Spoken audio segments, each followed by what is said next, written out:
Bueno, vamos a seguir hablando sobre lo que es el tema de sanidad interior y vamos a entrar de lleno en la palabra. Zacarías capítulo 3, verso 1 al 7, vamos a leerlo en la NBI. Dice: entonces me mostró a Josué, el sumo sacerdote, que estaba de pie ante el ángel del Señor, y a Satanás, que estaba a su mano derecha para acusarlo. El ángel del Señor dijo a Satanás: que te reprenda el Señor, quien ha escogido a Jerusalén. Que el Señor te reprenda, Satanás. ¿No es este un hombre, un tizón rescatado del fuego? Josué estaba vestido con ropas sucias en presencia del ángel. Así que el ángel dijo a los que estaban allí delante de él: quítenle las ropas sucias. Y a Josué dijo: como puedes ver, ya te he liberado de tu culpa, ahora voy a vestirte con ropas de gala. Yo dije: pónganle también un turbante limpio en la cabeza, y pusieron en su cabeza un turbante limpio y lo vistieron, mientras el ángel del Señor permanecía de pie.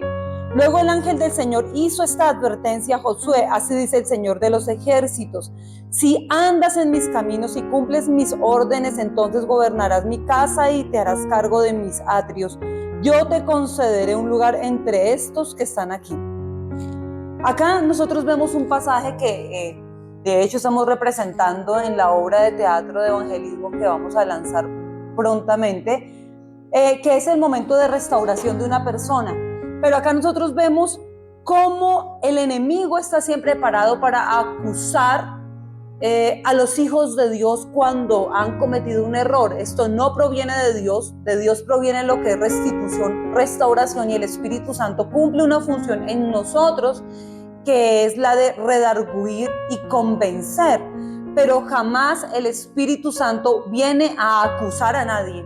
Entonces, cuando una persona se sienta acusada, tiene que aprender a tener discernimiento y entender si esa acusación, eso no proviene de Dios.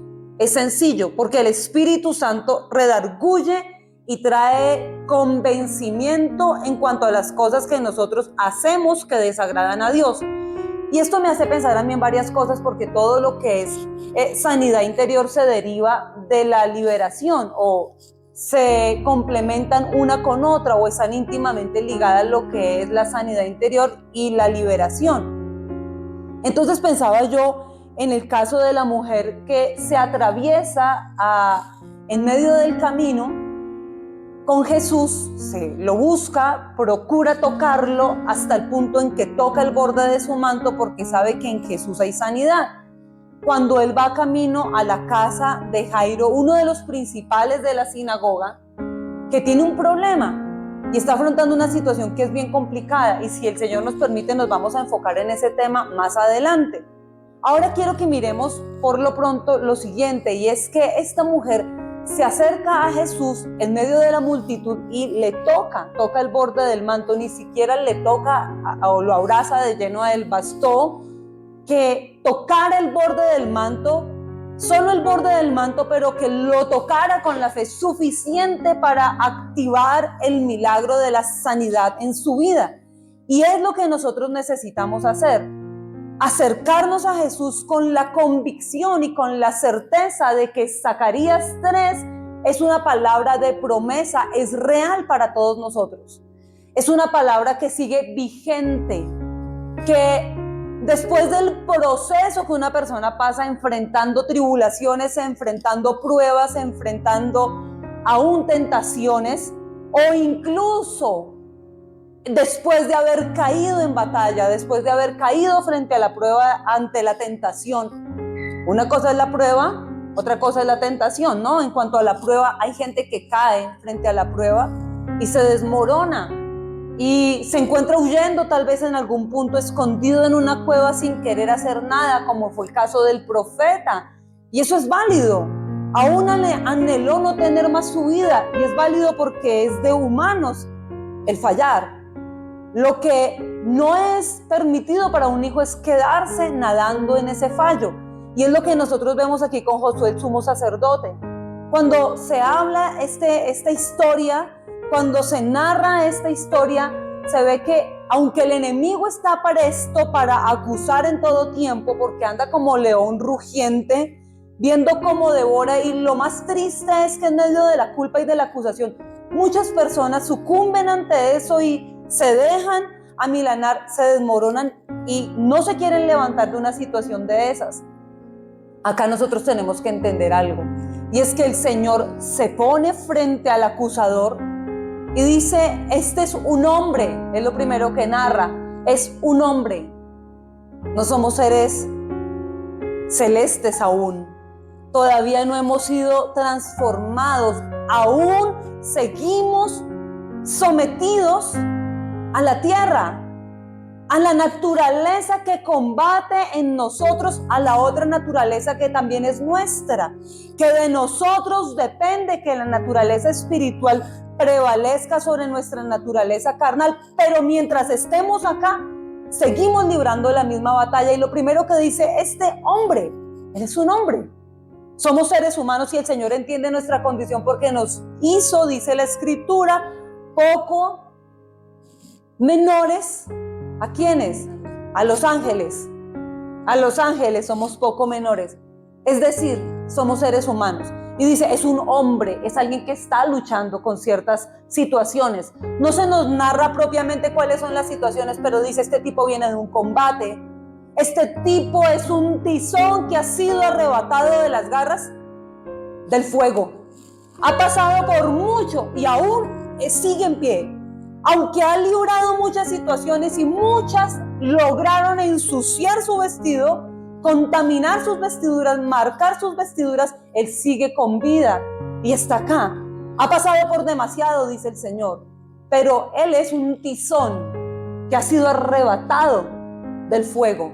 Y es ahí cuando el Señor nos deja ver su naturaleza de amor y de misericordia, porque dice, vamos a vestirlo, porque aunque se desgastó en el proceso, porque aunque el proceso logró afectar su vestidura, dañar en cierta manera su vestido, hay una oportunidad de sanidad y restauración. Y es claro cuando le dice, como puedes ver, ya te he liberado de tu culpa. Para el Señor es importante que nosotros seamos libres de la culpa y de la acusación, porque el único que acusa a un hijo de Dios es Satanás.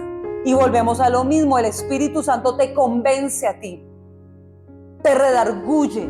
Él habla a tu mente y a tu corazón, es tu conciencia, es ese espíritu, ese neustos de vida que te dice, vas por un mal camino, eso no estuvo bien, y trae convencimiento para arrepentimiento. El enemigo lo único que sabe hacer es acusar para que la persona se sienta remordida, para que caiga en remordimientos, para que caiga en depresiones, para que caiga en ansiedad, para que caiga en frustración. Y es algo que nosotros queremos representar en la obra de teatro, porque sí es claro que al final de la obra hay un momento para arrepentimiento. Y honestamente les tengo que decir que en el ensayo del día de ayer mi corazón se quebró y se me escurrieron las lágrimas en el último ensayo cuando yo veía a Marley como protagonista cayendo a los pies de Jesús, y Jesús trata de levantarla y ella vuelve a quedar como en esa...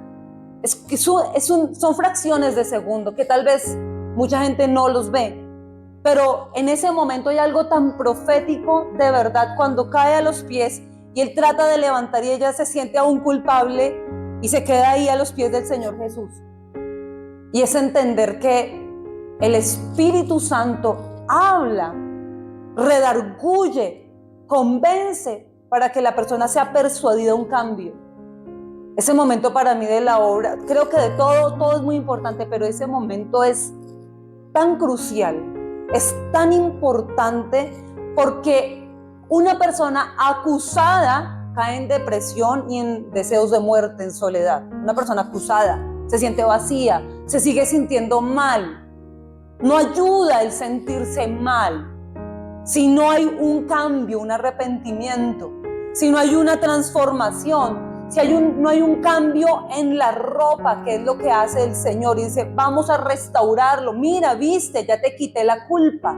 Es importante que las personas entiendan esto y que no caigan en acusación, porque la acusación del enemigo limita y roba bendiciones, porque la persona va a encontrarse en un círculo vicioso, donde peca y se siente como lo peor del mundo y llora su pecado y está en remordimiento y vuelve y cae en lo mismo, y Satanás simplemente esclaviza a la persona porque está en remordimiento. Pero aquel que aunque cayó y sus vestidos se ensuciaron, se enlodaron, va al Señor, a la fuente de provisión, de sanidad, de restitución, de restauración y de salvación, de perdón.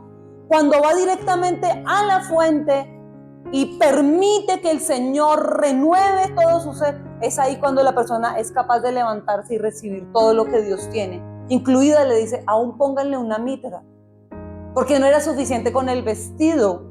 Se necesitaba que el sacerdote que iba a volver a enfrentar todo lo que debe enfrentar en el mundo una persona tuviera la mitra. ¿Qué quiere decir eso? Que los pensamientos fueran transformados, fueran renovados.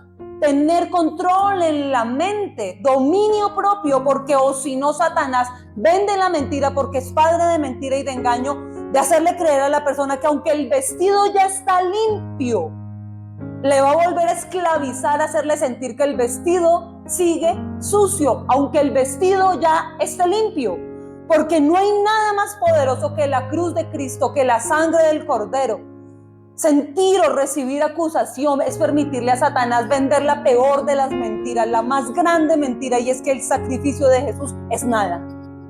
El que vive en la acusación, el que vive y permite el engaño de la culpa, hace pasar a nuestro Dios por mentiroso, porque es decir, lo que Jesús hizo en la cruz es nada, no es suficiente para lavar mi pecado, para lavar mi culpa, para limpiar mis errores, para quitar el vestido que debe ser quitado, no es suficiente. Y aquí en Zacarías se ve tan claro cómo el Señor dice, este hombre ha pasado por mucho, no es tiempo de ponerle una carga extra, ha pasado por demasiado, se ha desgastado, viene fatigado. Es que no entienden, es que miren de dónde viene este tipo, es un hombre, y sí, tal vez sucumbió ante la prueba y se quejó y dudó de Dios en medio de la prueba, que nos puede pasar a todos. Sí, tal vez se escondió en la cueva, huyéndole a Jezabel. Sí, tal vez sucumbió ante la tentación como sucumbió Pedro. Pedro fue tentado y cayó en pecado. No solo cayó en tentación, cayó en pecado. Pero aún así el Señor, en el último capítulo del Evangelio según San Juan, se muestra cómo restaura la vida de Pedro, que había caído en pecado. Ese es el Dios que nosotros tenemos, pero de nosotros depende, de cada persona depende responsabilizarse en tanto el manejo de la sana doctrina.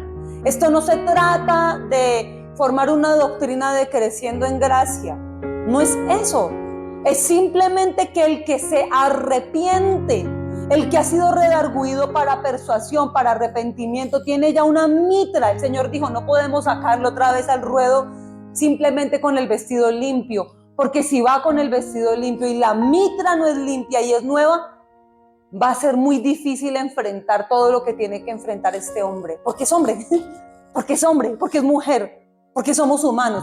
Entonces mandó que se le pusiera también una mitra limpia, nueva, porque es necesario que nuestros pensamientos sean renovados. Ese es el arrepentimiento genuino, una renovación en el espíritu de nuestra mente. Entonces el Señor dice en medio del camino, alguien me tocó.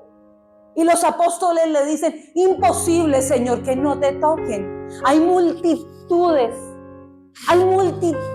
rodeándote. Pudo haber sido Juan o Jacobo o el mismo Pedro, los más cercanos, o de pronto Judas. Cualquiera pudo ser, o la multitud. Señor, es imposible saber quién te tocó. No, alguien me tocó. Señor, todos te tocan. No, este toque es diferente porque alguien me tocó con fe.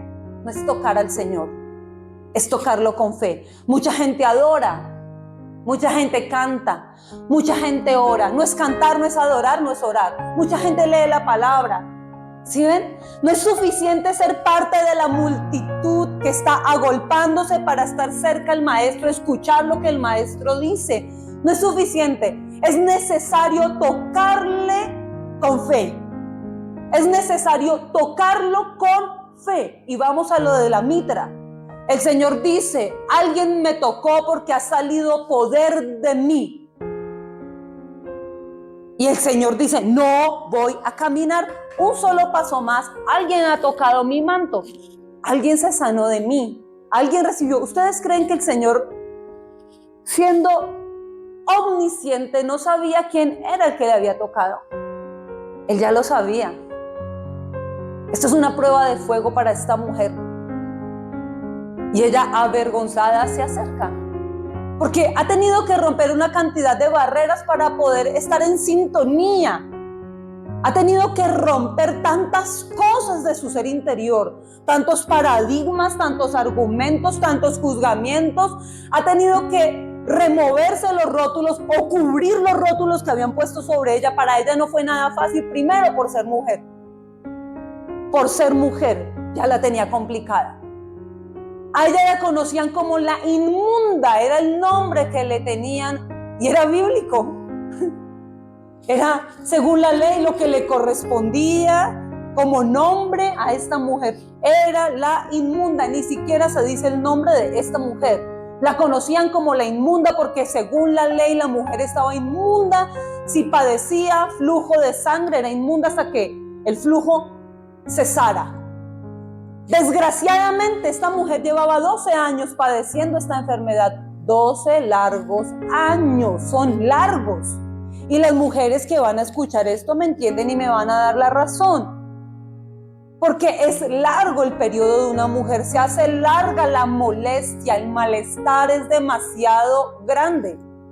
Es malestar, es incomodidad. Aunque muchas feministas quieran decir que eso no es enfermedad, que eso no es nada, que eso es normal. No, sí hay un padecimiento y hay una molestia en esos días.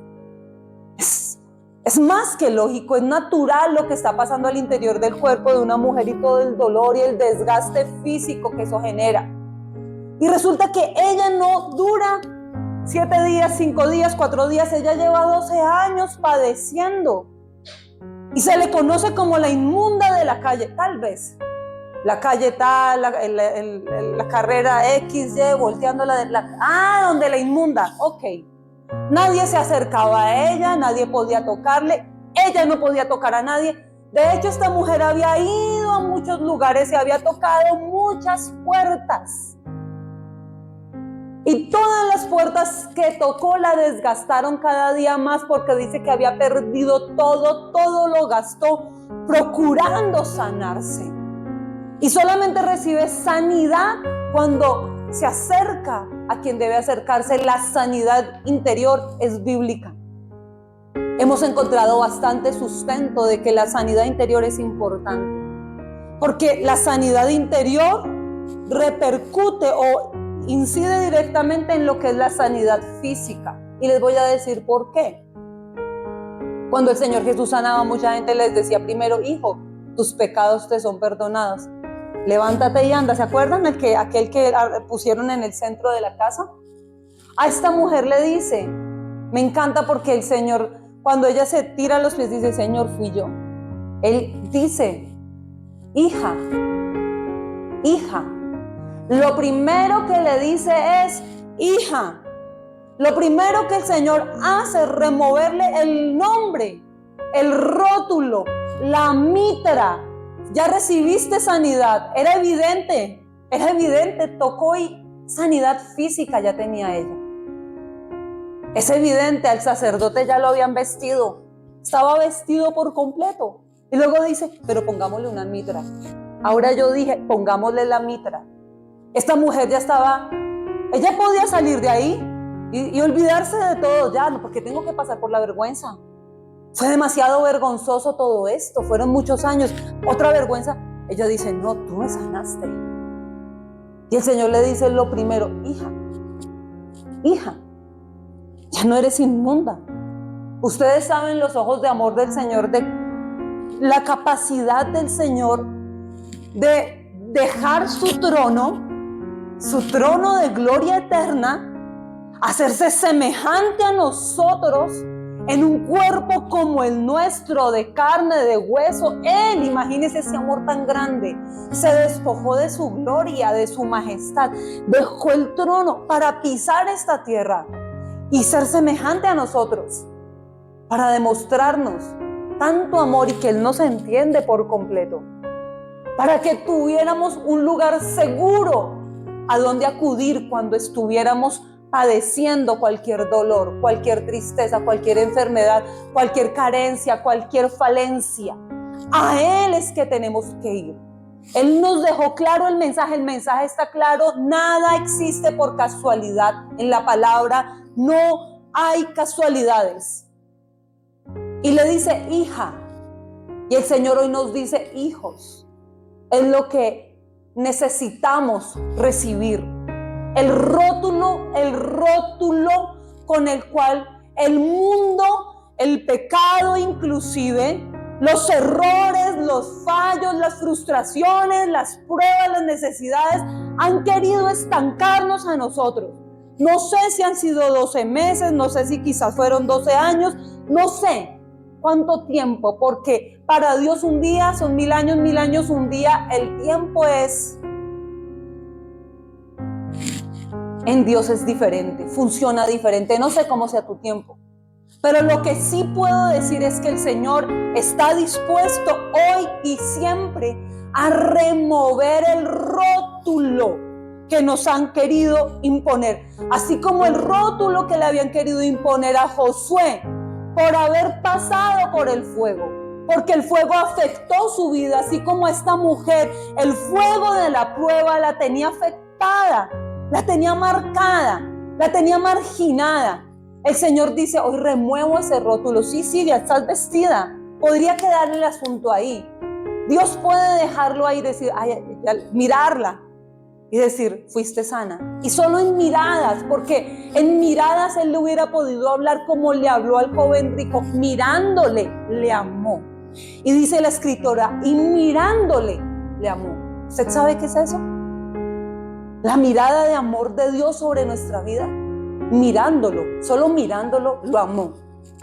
Él hubiera podido mirarla y amarla, pero era necesario que ella no solamente se fuera con la sanidad física, sino que recibiera sanidad interior en sus emociones. Era necesario, porque si su corazón no es sano, aunque ya su parte física es curada, podría seguir viviendo en el abandono, en la vergüenza, seguir viviendo como una persona marginada. Hubiera podido seguir sintiendo que era inmunda, aunque ya no lo era. Porque así funciona Satanás, es padre de engaño y de mentira. Y nosotros tenemos que creerle a Dios, porque Dios es veraz y todo hombre es mentiroso. Dios es verdad, Jesucristo es la verdad, Él es la verdad. Nuestro Dios es verdad. Y nosotros escogemos a quién creerle. Por eso el Señor Jesús le dice, hija, para que ella pueda vivir una vida normal, una vida digna, una vida que aunque se había desgastado tocando puertas, en este punto fue al único que podía sanar y liberar su vida, a Jesús, el Santo, el Dios de amor. Y está frente a Él y Él le dice algo más, porque el diálogo no termina ahí. Le dice, tu fe te ha salvado. La palabra original griega que se escribe es salvación. Se traduce en muchas de las traducciones, usted la encuentra como te ha sanado, y es válido también. Pero en la original se habla de salvación, porque la salvación incluye que tu área espiritual y tu comunión con Dios, tu camino en la eternidad están asegurados. Tú eres salvo. Tú eres salvo. Tu eternidad está asegurada. Tú eres salvo. Es lo que Cristo hizo, salvarnos de la condenación eterna. Nos salvó. Pero la salvación, que es lo más importante, incluye un paquete de bendiciones que son enormes. Es sanidad. Es restauración, Restaurar algo es, como lo decíamos la semana pasada, confortarás, restaurarás, ¿se acuerdan? Restaurar es volver algo a su estado original. Entonces, vamos, salvación es tu vida eterna, es sanidad física, es restauración, es restitución, porque lo habla claro en el libro de Joel, cuando dice que Él restaura y restituye lo que el enemigo nos robó. Restitución. ¿Qué es la restitución? Porque restauración y restitución son dos términos parecidos, pero no son iguales. Restauración es volver a su estado original. ¿Cuál es el estado original de nosotros? El del Edén, donde tú puedes tener bendiciones de Dios, su presencia para empezar, donde tú tienes autoridad sobre la creación, donde tú tienes autoridad sobre tus finanzas, sobre el dinero, hay autoridad. Esa es la autoridad que se restaura en nosotros. Pero no solamente eso. Restitución habla de 4 veces por cada uno que tú perdiste. Por cada lágrima que tú derramas, vienen 4 momentos de alegría, de felicidad, de compensación. Esa es la restitución. Y cuando el Señor le está diciendo a ella, hija, tu fe te ha salvado, arranca diciéndole, tú ya no eres lo que eras hasta este día. Ahora eres diferente, eres hija, tienes nombre. ¿Usted sabe cómo le habrá roto la cabeza a los fariseos ver eso? A los religiosos de la época. ¿Usted sabe qué habrán sentido ellos? Hija, dijo Dios. Hija, dijo el que tiene autoridad para cambiar nombres, el Dios eterno, le dice hija. Entonces entran en un nivel diferente en medio de la sociedad. El Señor no la podía dejar así. Ese es el Dios que nosotros tenemos. Él no la podía dejar simplemente como, mantengámoslo en secreto, tú eres sana y vive en la oscuridad, sigue viviendo allí. Ella necesitaba sanarse emocionalmente para poder acceder a las bendiciones. Usted sabe que por causa de su inmundez no tenía acceso a sus recursos, le congelaban sus cuentas bancarias, le congelaban el poder administrar sus recursos.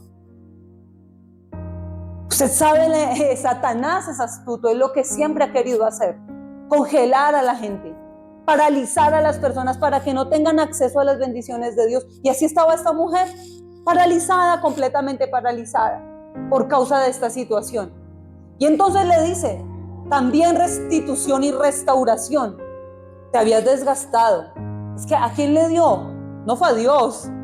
No nos dice que llevó las ofrendas al templo, ¿no? Porque antiguamente llevaban ofrendas de cereal, de vino, de aceite. No. Ella había gastado todo lo que tenía a su alcance, lo gastó en médicos. Y cuando el Señor le dice, tú eres salva, le está diciendo, vas a recibir 4 veces lo que tú perdiste. Restitución de Dios.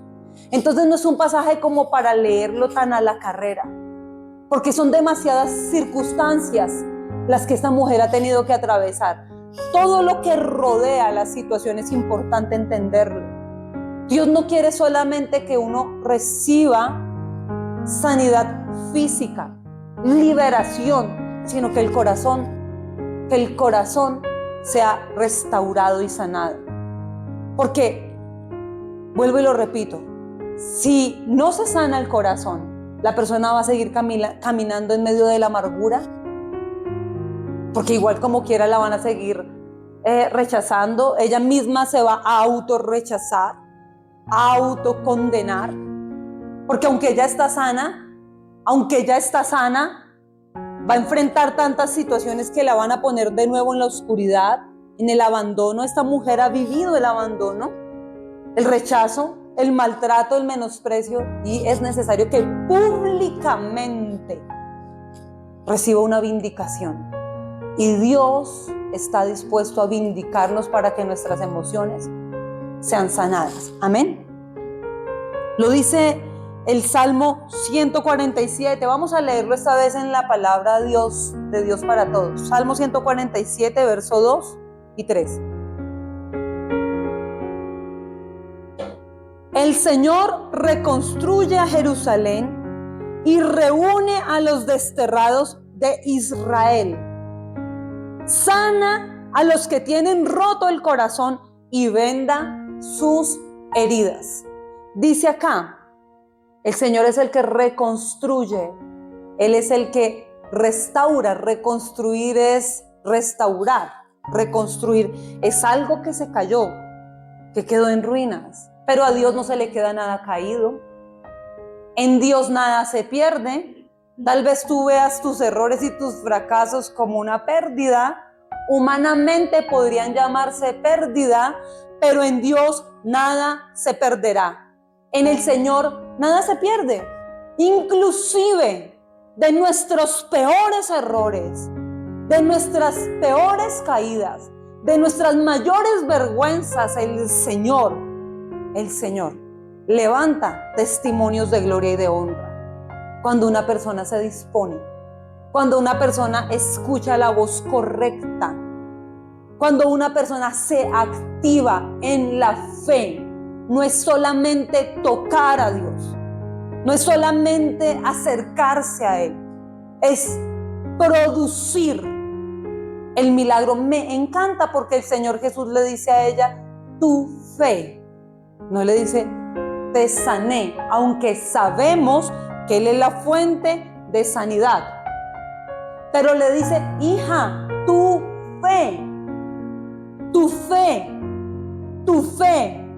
es tu fe la que te ha sanado, porque dice que esta mujer decía en su interior, hablando con ella misma, en este momento ella tiene que romper con todo diálogo de Satanás, con todo dardo del maligno, con todo pensamiento del enemigo implantado en su mente y en su corazón. Ella tiene que romper el dardo, tiene que pelear contra el pensamiento. ¿Usted sabe la lucha que ella está sosteniendo? Escucha, hay un Jesús que sana. Eso lo escuchamos ya todos acá. Por cuanto me ungió Dios para dar buenas nuevas, eso ya lo sabemos, ya lo tenemos. Ella escuchó de un Dios que sana, de un profeta, del Mesías, del ungido. Es alguien que está alborotándolo todo, que está revolucionando todo. Es alguien que enseña, no como los fariseos, alguien que enseña con autoridad. Ella ha escuchado de Jesús. Un Jesús que fue capaz de agacharse en el suelo para escribir con su mano lo que tenían que leer los religiosos en el momento justo, para que soltaran las piedras que tenían para masacrar a esta mujer que había sido encontrada en pecado. Ese Jesús que se agacha, ese Jesús que no solamente se ha despojado de su trono, de su reino, que ha venido acá, no solamente eso, sino que aparte de estar en esa condición 100% humana también, es capaz de hincarse a la tierra, de escribir con su mano sobre la arena, empezar a escribir. ¿Qué escribió? Ni usted ni yo sabemos, pero sabemos que lo que Él escribió con su mano es eterno. Ni una jota, ni una tilde se frustran de lo que Dios ha dicho. Y escribe. Miren que no es que Él se parara a gritar a los fariseos y a pelearles como en otras ocasiones, a latigazos. Miren que esta situación es diferente. Escribe. Ni siquiera su voz es apacible o audible. Escribe. Pero lo que Él escribe es suficiente para redarguir a los religiosos de la época, que solamente querían sangre, muerte.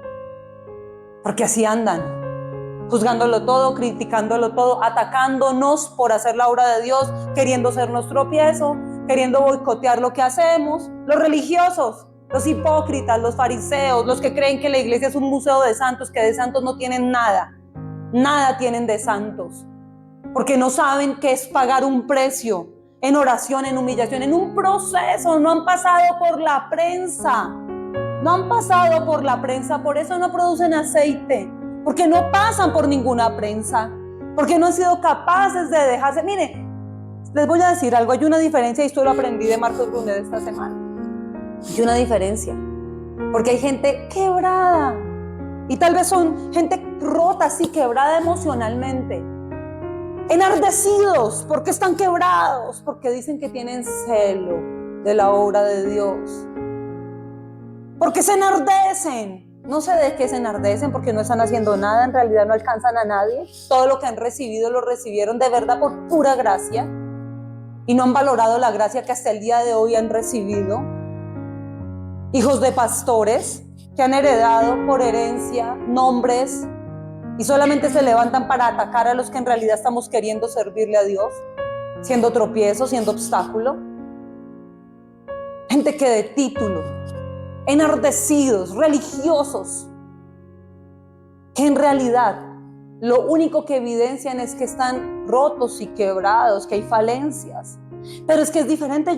Con John pasamos la vez pasada el video de la prensa del Getsemaní, ¿se acuerdan? Y las aceitunas son el fruto que tiene que en primer lugar ser arrancado del árbol, salir de la comodidad.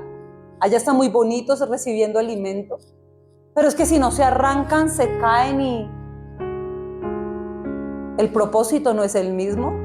Pues caen y hacen una función en la tierra, pero es que su función no era esa, era producir aceite que sana interiormente para producir luz exteriormente. Ese es el propósito del aceite, para eso existe el aceite. Gente quebrada, gente rota, de gente rota, y el mundo está lleno de gente rota, gente que sale a las calles con banderas a pelear, a tirar piedra, a exigir derechos que no tienen, a pisotearle los derechos a otros, que es injusto hacer eso. Gente quebrada, gente rota, de gente rota y quebrada está lleno el mundo. Aceitunas que cuando sintieron el fuego de la prueba, cuando sintieron la piedra de moler sobre sus vidas, en la prensa del aceite prefirieron salir a pelear, salir huyendo, quebrados. Ese no era el objetivo. El proceso no viene para rompernos solamente. El proceso viene para romperte y deshacerte. Discúlpame. En Cristo somos transformados, dice la Escritura. El proceso no solamente viene a rompernos y a mostrar qué bonitas fisuras tenemos. Soy una aceituna, una oliva con un poquito de... No, es que ese no es el propósito tuyo, de andar exhibiendo tus heridas por todo lado. Andar pelándote por la calle con una bandana verde o violeta, ese no es el propósito. Es que me abusaron. Sí, estuvo mal el abuso. Estamos en contra del abuso, del maltrato, de las violaciones. Lo condenamos. No aprobamos ese tipo de prácticas. Pero es que no solamente quedarse con las fisuras, es permitirle a Dios en medio de la prensa que produce aceite que te desaparezca, menos de mí y más de ti. Como dijo Juan el Bautista, debo menguar yo para que Él pueda crecer. Es lo que nosotros necesitamos. Y Dios permite muchas situaciones que nos llevan justamente a esa prensa. Y si nosotros en medio de la prensa que produce aceite nos dejamos acercar al corazón de Dios, vamos a producir para Dios lo que Él quiere que produzcamos. No es pararse con las fisuras. Ay, no, eso lo hacen los cobardes, perdón. Todo el mundo hace eso, la mayoría de gente hace eso. Nosotros somos la resistencia. Nosotros somos resistencia. Nosotros resistimos en la prensa del aceite para producirle a Dios lo que Él quiere que produzcamos. ¿Ustedes creen esto es fácil? No, no es fácil. Nadie dijo que era fácil. Duele, sí. Duele ser quebrado y macerado, que si duele, duele. Y la gente no entiende muchas veces el proceso en el que tú estás.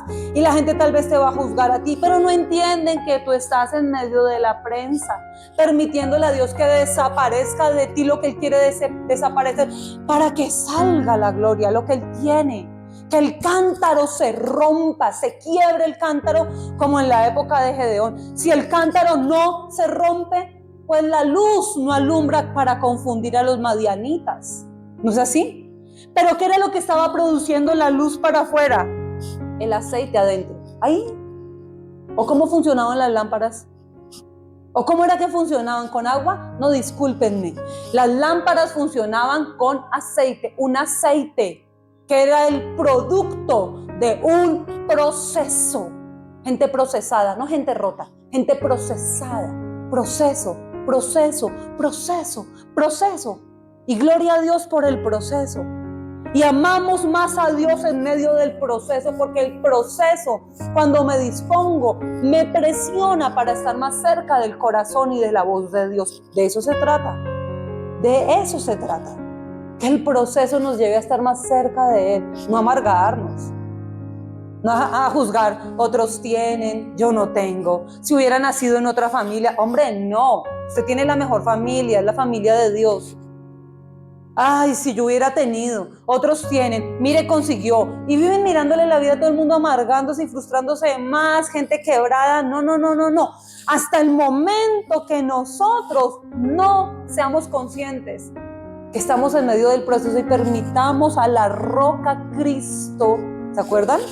Era una batea de piedra y lo que venía para macerar era una roca gigantesca. Hasta que no le permitamos a la roca Cristo procesarnos, confiemos.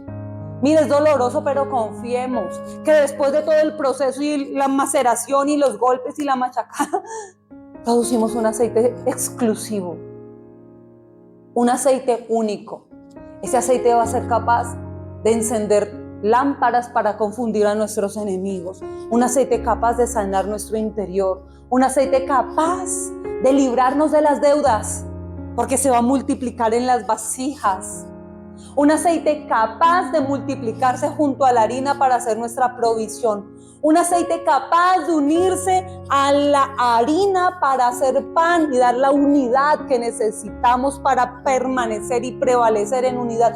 El aceite que curaba las heridas, que sanaba la piel de las agresiones del frío, de las agresiones del sol. Un aceite que curaba los pies cansados del caminante.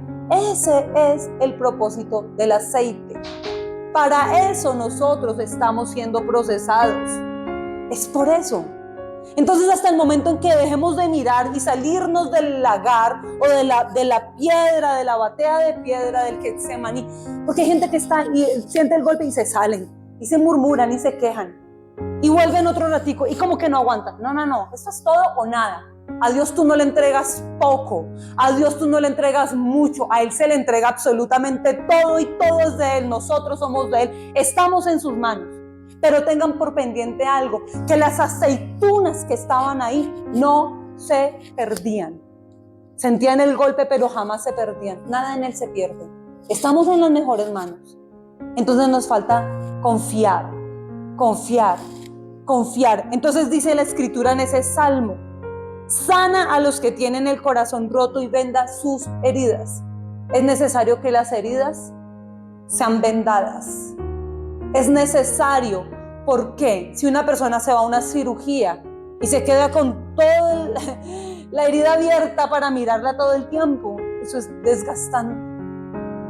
De hecho, una herida, aunque ha sido, ¿cómo se dice? Cosida, suturada, una herida suturada, si no se le da el manejo con vendaje correctamente, es una herida que, como está en proceso de sanarse, cualquier agresión, cualquier cosa externa puede matar a una persona.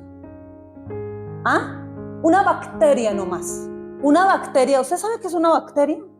Una bacteria, algo insignificante. Una bacteria que toque una herida que ha sido suturada, que ha sido procesada y que va en proceso correcto, pero que se queda descubierta, una bacteria insignificante puede tocar esa herida y dañar esa vida. La persona lo primero que le va a dar es fiebre, se va a inflamar. Y si no se trata con el antibiótico correcto, muchas personas después de un proceso quirúrgico se han muerto. Se han muerto en la etapa de recuperación en casa, después de que todo el peligro, el supuesto mayor peligro, ha pasado. Es necesario que haya un vendaje. Es el proceso que Jesús hace. ¿Qué quiere decir eso?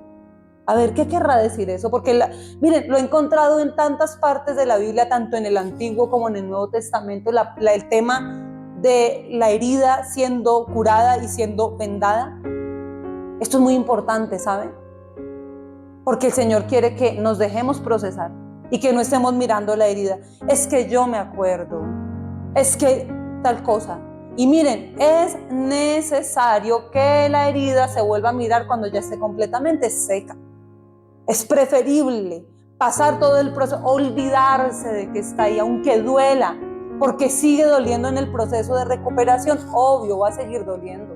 Te vas a tener que cuidar de lo que comes, de lo que alzas, de la fuerza que empleas, de cómo lo alzas, de todo, de los ejercicios que haces, porque hay una herida que está siendo procesada. Pero el vendaje es importante, es decir, no puedes estar agarrando la herida para mirar la herida, para tocar la herida, para permitir que la herida esté expuesta, para que todo el mundo mire tu herida, para exponer. Ahorita todo eso se volvió de moda. Expongan sus heridas, hablen.